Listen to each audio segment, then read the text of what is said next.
Quand je suis arrivée au centre d'accueil, ma vie j'étais perdue, j'étais complètement désespérée, je ne savais pas quoi faire. Je n'avais pas de direction pour ma vie. Et j'avais une vie complètement détruite, j'avais tout perdu, le mariage, la maison, la religion, j'avais tout perdu. En fait, Religion? Vous aviez une religion? oui, j'étais dans une église depuis 14 ans. Et j'aimais Dieu, hein, comme tout le monde, pas pratiquement tout le monde, mais je ne voyais pas le Jésus de la Bible, je ne le voyais pas dans ma vie. J'ai étudié la Bible, je connaissais très bien la Bible, je pouvais réciter des versets et puis me rappeler exactement les références. Mais votre vie était vie financière? Chaotique. Hein. De famille? Bon, très mauvaise. Ce que j'ai constaté quand je suis arrivée à l'église, la première fois que j'étais à l'église, j'ai dit c'est étrange. Ce que j'ai vu dans la Bible, Jésus chassait les démons, tout ce que Jésus faisait, je vois ici. Donc je vais revenir. Ça m'a paru, ça m'a interpellé beaucoup parce que je lisais la Bible, donc je connaissais les histoires. Donc, mais ce que je lisais dans la Bible, je ne le voyais pas en fait. Je disais mais pourquoi je ne vois pas ce qui est marqué dans la Bible? À quoi ça sert de lire la Bible? Si c'est écrit, ça doit exister. Donc, quand j'ai commencé à voir que ce qui est écrit dans la Bible, c'est ce qui est enseigné au centre d'accueil, j'ai continué à faire les chaînes de prière. Et donc, j'ai commencé à voir plus clair. Un changement? Un changement dans ma vision et à vouloir pratiquer cette foi. Je suis arrivée endettée parce que je travaillais, donc j'avais engagé des crédits avec mon ex-mari. Et donc déjà, je suis restée avec toutes les dettes et je vivais avec un découvert de 2000 € constamment, donc qui se renouvelait chaque mois. Quand je suis arrivée, j'ai fait la première campagne d'Israël. J'étais déjà à découvert, j'avais déjà plein de problèmes financiers, je n'avais pas de maison, j'étais avec les 3 enfants et je ne savais vraiment pas quoi faire, j'étais complètement perdue. Donc j'ai dit, je vais y aller, je vais faire la campagne d'Israël. Parce que j'ai rien à perdre. Si il y a la seule personne qui puisse changer ma vie, c'est Dieu. J'ai fait le sacrifice. J'ai fait le sacrifice, tous les sacrifices qu'il fallait faire. Et je voulais changer de vie, mais je ne savais pas comment faire, je ne savais pas quelle direction prendre. En fait, le pasteur m'a pas donné l'enveloppe. J'ai préparé moi-même une enveloppe parce que quand je suis arrivée, la campagne d'Israël, j'ai pas bien compris, mais ça avait déjà commencé. Je ne sais pas à quel moment le pasteur a donné les enveloppes. Mais moi, j'ai pris une enveloppe et j'ai dit, je vais sacrifier. Dieu a répondu à ma requête. Il m'a donné une direction pour ma vie et j'avais plus de doute. Ma vie n'est plus pareille. Déjà, j'avais pas de maison, j'avais rien. J'étais, on va dire, presque dans la rue. Aujourd'hui, je travaille pour moi-même. Vous avez une entreprise? Oui, j'ai mon entreprise individuelle. J'ai une SARL. Et une autre entreprise à côté. Deux entreprises? 3. Il y en a une troisième que je commence à développer. Il y a 3 entreprises. Et vous avez des maisons déjà? Entre-temps, je n'avais pas de maison où habiter, j'étais logée. Donc, à la suite d'une campagne, Dieu m'a donné en une semaine un appartement. Après, j'ai déménagé pour habiter ici à Cergy, dans un pavillon, dans un domaine. Et là où je suis, moi, je n'ai pas la condition aux yeux de l'homme d'y être. Donc, je dis que Dieu m'a mis là pour glorifier son nom, pour lui. Parce que campagne après campagne, mon objectif, c'est glorifier Dieu. Bonjour à tous, soyez bienvenus à cette émission France en direct. Et plus une fois, nous sommes ici ensemble et nous allons parler de choses très importantes. Une des choses que nous allons parler et que je commence déjà à parler, c'est que tous les problèmes ont une racine. Toutes les choses ont une base, un début. Et si la vie d'une personne ne marche pas, c'est parce qu'il y a une racine. Et cette racine, c'est nécessaire que nous la arrachons. J'ai ici avec moi Armandine. Armandine, bonjour. Bonjour. Vous êtes au centre d'accueil depuis combien de temps? Depuis 5 ans maintenant. 5 ans, plus ou moins, n'est-ce pas? Oui. Armandine, qui étiez-vous avant? Comment était votre enfance, votre vie en famille? Qui étiez-vous? Alors, en fait, avant, dans ma famille, ça allait pas. Depuis que j'ai l'âge de 4 mois, en fait, mon père, il a toujours frappé ma mère. Il frappait votre mère? Il l'a frappée violemment. Très agressif? Très, très violemment. Et donc depuis, j'ai dû apprendre à grandir vite, à vouloir protéger mes sœurs de tout ça et mes frères. Et depuis que j'ai 10 ans, en fait, j'arrête pas de les séparer, de me mettre entre les deux, quitte à frapper mon père pour qu'il puisse arrêter de frapper ma mère. En fait. Il vous frappait aussi à vous? Non, moi il me frappait votre pas. mère? Seulement ma mère, oui. Mais il a déjà été violent envers nous, mais pas directement.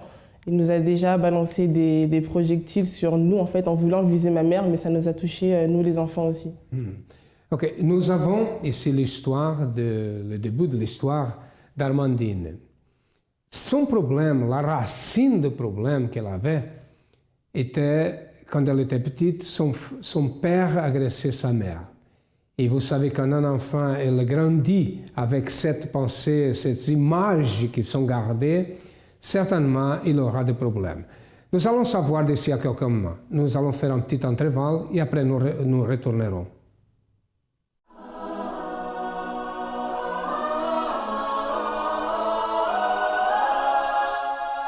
Quarantaine de la résurrection.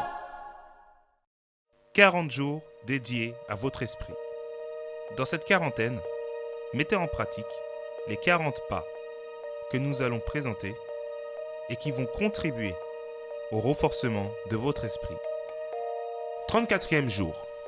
Cherchez les choses spirituelles. Il est possible d'utiliser la foi pour des conquêtes matérielles sans entraver le spirituel. De même, vous pouvez l'utiliser pour des conquêtes spirituelles sans entraver le matériel. Toutefois, dans un monde excessivement matérialiste dominé par la consommation, il est beaucoup plus difficile d'utiliser la foi pour les conquêtes spirituelles. Les enseignements du Christ nous apprennent que nous devons tout d'abord chercher le royaume de Dieu, c'est-à-dire que l'outil de conquête doit être utilisé en premier pour atteindre le royaume de Dieu et ensuite ses avantages. Et je n'ai point vu le juste abandonné, ni sa postérité mendiant son pain. Psaume, chapitre 37, verset 25. En concordance avec la quarantaine, le 18 avril, vendredi saint, nous serons tous ensemble au centre d'accueil, au pied de la croix de la Victoire. À 7h, 10h, midi, 15h et spécialement à 20h au 50 avenue Président Wilson, 93 210, Saint-Denis. Pour plus d'informations, sur notre ligne amie 24h ou sur centredaccueil.net. Centre d'accueil, nous croyons en vous comme personne.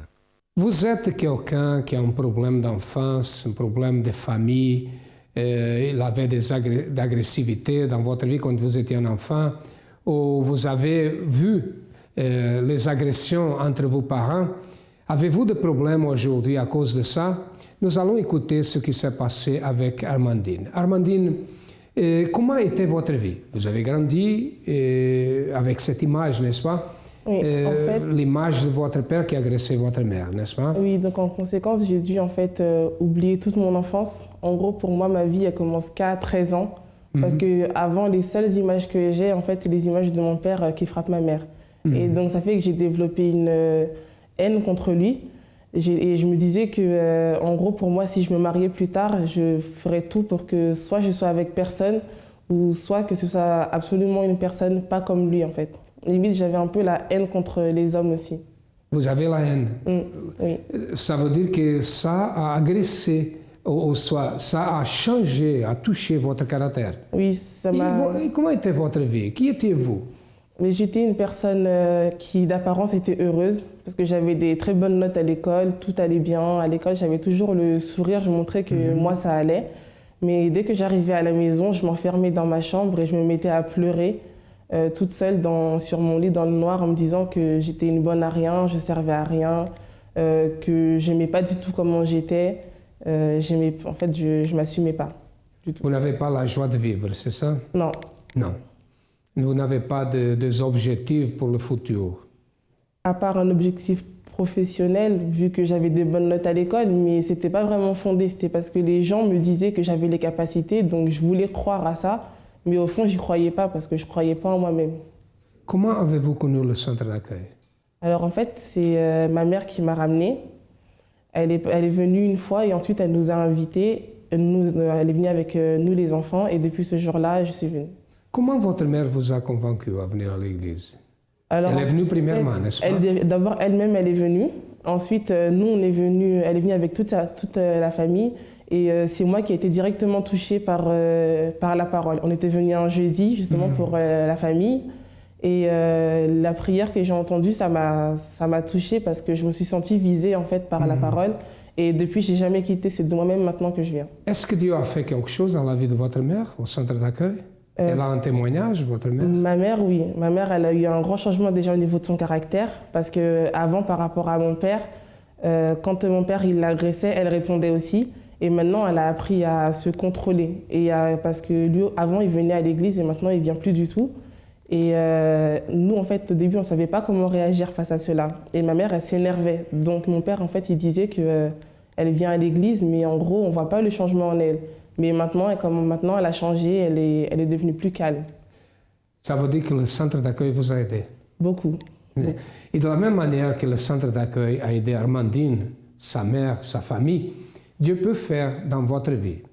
Les portes du centre d'accueil sont ouvertes du matin au soir, de lundi à lundi. Nous sommes situés au 254 de la rue du Faubourg Saint-Martin. Nous avons d'autres centres d'accueil, nous sommes au 10e arrondissement, mais nous avons d'autres.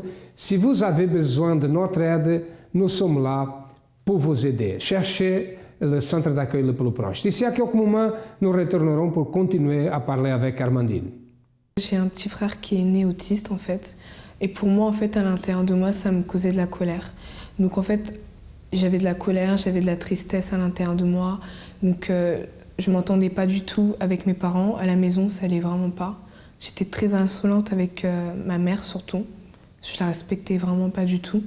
Donc à l'intérieur de moi, j'étais vide, j'étais vraiment pas bien. Je faisais que de sortir. Quand j'étais dehors, j'avais ce fameux masque, tout allait bien, je souriais avec tout le monde, mais une fois que j'étais à la maison, c'était, on va dire, la guerre, en fait. Donc je restais que dans ma chambre, enfermée, à toujours crier. Je ne savais pas parler, en fait. Pour moi, crier, c'était comme ça, je m'exprimais. À l'école, ça n'allait pas du tout. Après cela, je suis arrivée au centre d'accueil. Ma mère nous a invités, en fait, à venir. Au début, on allait, en fait, les dimanches, mais j'allais pour aller, parce que ma mère nous disait de venir. Après ça, on nous a invités à venir un vendredi, en fait. Et en fait, on va dire, c'est à partir de ce vendredi-là où j'ai vu, en fait, on va dire la vérité, tout ce que je ne connaissais pas. Après cela, on m'a invité, en fait, au groupe jeune, à la FGF.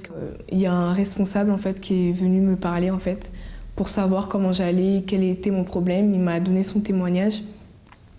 Et à partir de là, en fait, j'ai appris à m'ouvrir, parce que mon problème à moi, c'est que je ne m'ouvrais pas. Donc si je ne m'ouvre pas, forcément, on peut pas m'aider.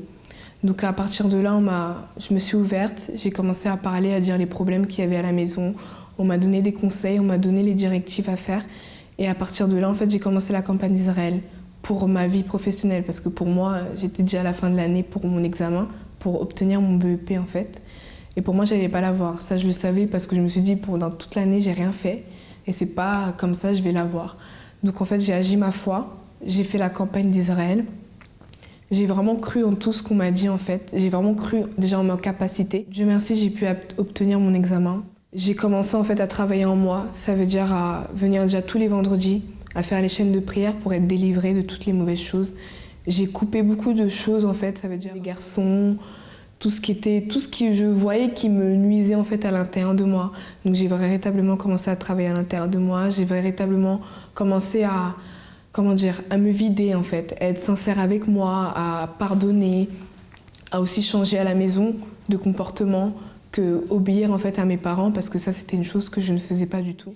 J'ai commencé à regarder mon petit frère autrement, à l'aimer, à passer du temps avec lui, pour vraiment enlever tout ce qu'il y avait en fait qui était à l'intérieur de moi.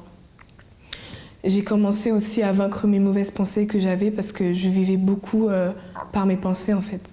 Parce que j'avais beaucoup de mauvaises pensées et avec ces mauvaises pensées-là, j'avançais pas du tout.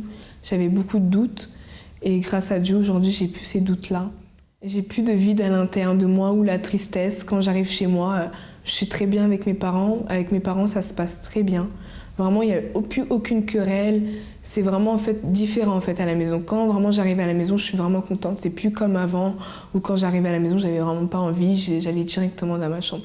C'est vraiment une autre ambiance à la maison. J'ai pu aussi obtenir un travail parce que vu que comment j'étais partie J'étais partie dans l'échec, mais grâce à Dieu, j'ai pu avoir mon examen et j'ai pu aussi trouver une formation et j'ai pu aussi trouver un travail.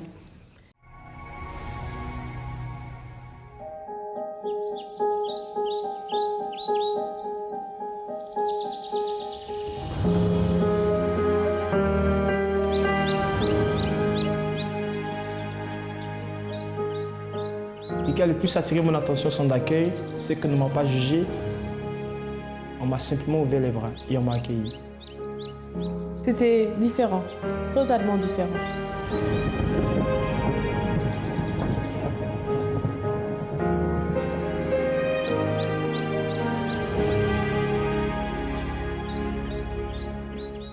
L'enseignement qui m'a le plus marqué, c'est que je peux réussir si je crois en mes capacités.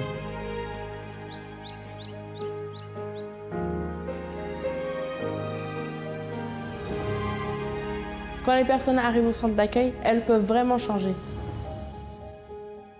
Les gens devraient venir au centre d'accueil car c'est une excellente école pour apprendre à réaliser ses rêves.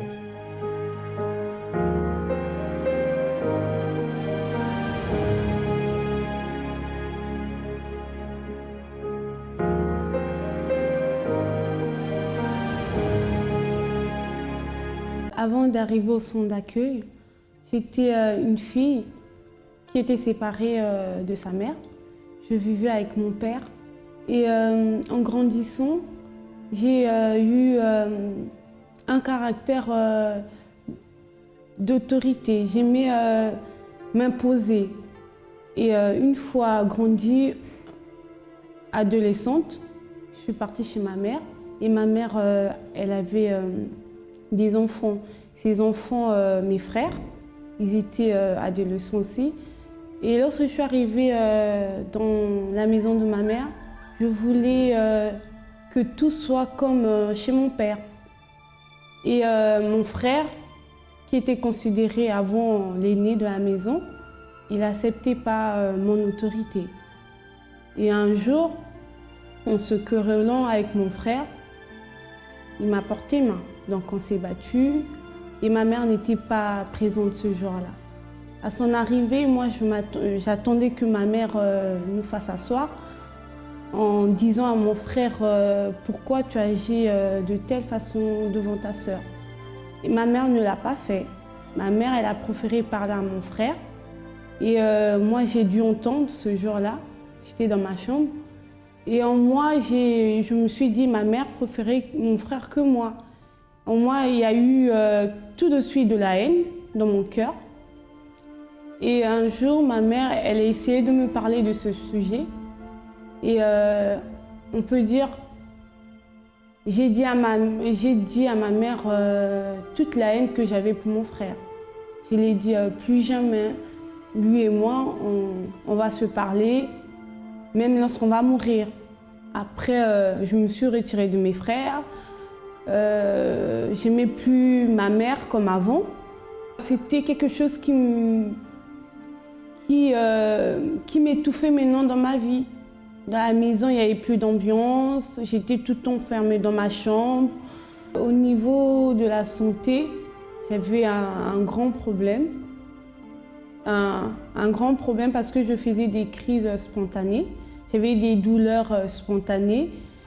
Mais en moi-même, je n'acceptais pas cette maladie. En moi-même, je me disais tout allait bien. Mais au fond, lorsque ces crises arrivaient, je me rendais compte que je n'étais pas bien. Cette maladie m'a déformée mon corps. Tous les jours qui passaient, ma haine aussi grandissait envers mon frère. Il y avait une révolte en moi envers aussi ma mère. Parce que je me disais que c'est elle qui acceptait que mon frère me manque de respect. Mais je ne regardais pas mon comportement que j'avais envers eux. Et puis, j'ai connu le centre d'accueil. En arrivant au centre d'accueil, j'ai vraiment décidé de ne plus être malade. J'ai commencé à mettre en pratique tout ce qu'on me disait. Et en mettant en pratique tout ce qu'on me disait, j'ai reçu la guérison. Mais en recevant la guérison aussi, j'avais des doutes. Je me disais peut-être ça va revenir, peut-être je vais encore refaire mes crises. Mais on m'a toujours dit que j'avais la guérison entre mes mains. C'était à moi de saisir cette guérison. Et en me mettant cette parole dans mon cœur, j'ai cru. Et aujourd'hui, je ne suis plus malade. Je suis maintenant bien.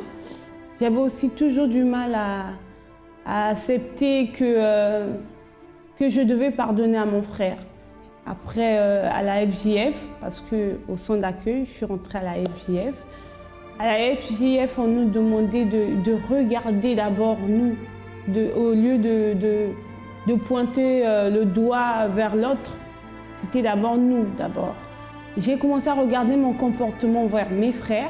Je me suis rendu compte que j'étais vraiment autoritaire et j'aimais imposer tout ce que je voulais dans la maison de ma mère. Or, cela embêtait mes frères. J'ai commencé à changer premièrement mon caractère envers mes frères. J'étais maintenant attentif. J'acceptais tout ce qu'ils faisaient. Je suis partie vers mes frères, vers mon frère surtout qui m'avait porté main. Je ne l'ai pas tout de suite dit « pardonne-moi », non. Je l'ai apporté mon amour. Je lui ai demandé pardon par mes attitudes. Dans tout ce que je lui faisais, je lui montrais que je le faisais avec bon cœur. Et lorsqu'il faisait quelque chose, tout de suite, je ne réagissais pas négativement. Et ma mère elle était étonnée de me voir aller vers lui, le proposer des choses que je proposais aux autres. Et il y a eu un rétablissement d'ambiance dans ma maison, d'amour dans ma maison. Qui êtes-vous aujourd'hui? Avant, vous étiez quelqu'un qui avait la colère, la haine, n'est-ce pas, contre votre père. Vous étiez une personne vous aviez des problèmes dans votre vie sentimentale, dans votre vie financière aussi, professionnelle, n'est-ce pas? Aussi. Qui êtes-vous aujourd'hui?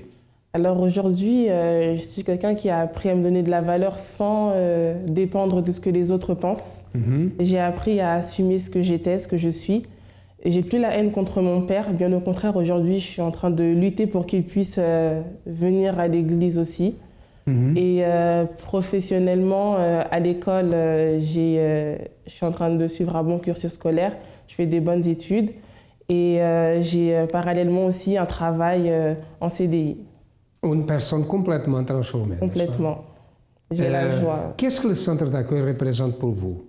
En fait, c'est une issue. Parce que moi, je croyais, j'ai toujours cru en Dieu, mais je n'avais pas une foi active. En gros, je croyais, mais je pratiquais aucune action de foi. Et maintenant, j'ai appris à me battre, à lutter. Quand j'ai un problème, je ne regarde pas mes yeux fixés vers le problème, mais au contraire, je cherche à le surpasser. Donc, le centre d'accueil, pour moi, c'est une école où on apprend à faire face à toutes les tribulations qu'on rencontre jour après jour, en fait. Ok, merci de votre présence et Dieu va vous bénir plus. Okay? Bon, et maintenant, c'est vous. Comment va votre vie? Qu'est-ce que nous avons besoin que Dieu fasse dans votre vie? Sachez, comme nous avons déjà dit, que nous sommes là pour vous aider. Nous sommes préparés pour vous aider. Cherchez le centre d'accueil le plus proche. Il vous attend. À demain et que Dieu vous bénisse à tous abondamment.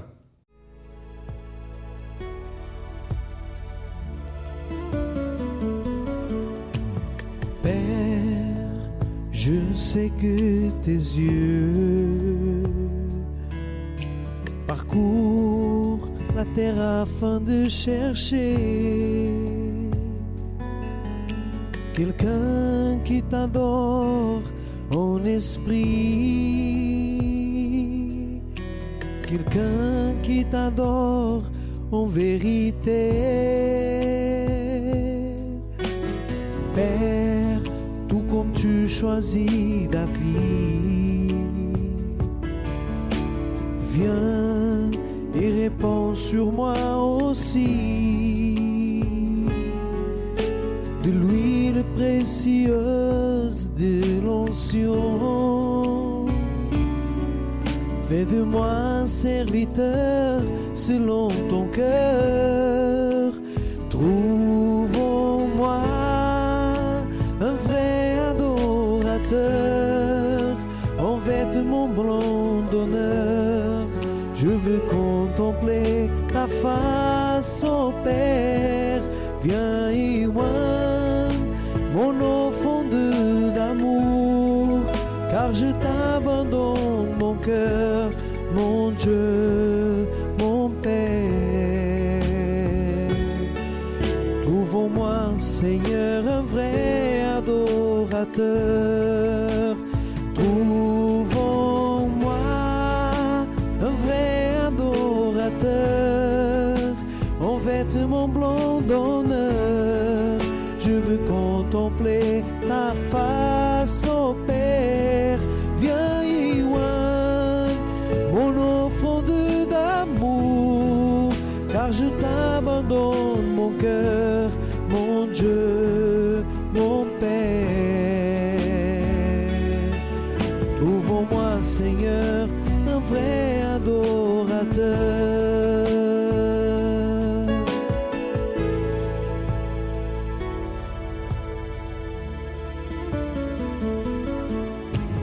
Je prends plaisir à t'adorer. Je prends plaisir à te louer. Yeah. Trouve en moi un vrai adorateur, en vêtements blancs d'honneur. Je veux contempler ta face, ô Père.